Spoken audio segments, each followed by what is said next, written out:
Itong alon sa dagat, tulad ng ating buhay. Kung minsan ay tahimik, kung minsa'y magalaw, ganyan ang ating buhay. Kung mayroong kalungkutan, paglipas ng hilahil, mayroong kaligayahan. Itong alon sa dagat, itulak man ang hangin, hindi makalampas sapagkat mabuhangin. Kahit may suliranin, away dumarating din upang ito'y bathin at ito'y ating lutasin.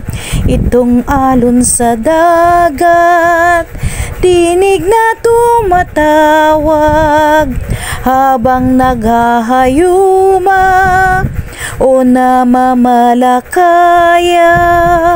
Lambat ng aking buhay, maari bang iwanan upang mamalakaya ng taong iyong hirang? Humayo ka sa laot ng ating karagatan, ang lambat ay ihulog sa dakong kalaliman. Sa iyong salita at kung ika'y kapiling, mga alon sa dagat ay huhulihin.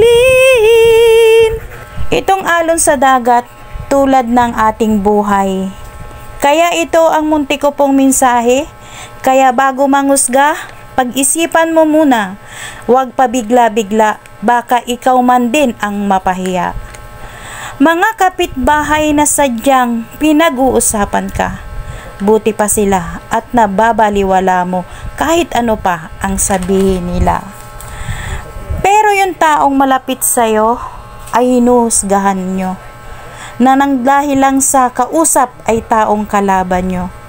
Kaya ingat at huwag pabigla-bigla dahil sa kasalanan mo na ikaw naman talaga ang may gawa. At katulad po ng alon, minsan ay tahimik, minsan ay magalaw, at parang ugali din po ng tao, minsan ay mabait, minsan ay masungit.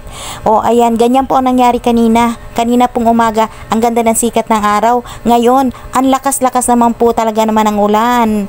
Ayan, hanggang dito na lang po guys, ang aking for today's video. Maraming salamat po sa suporta.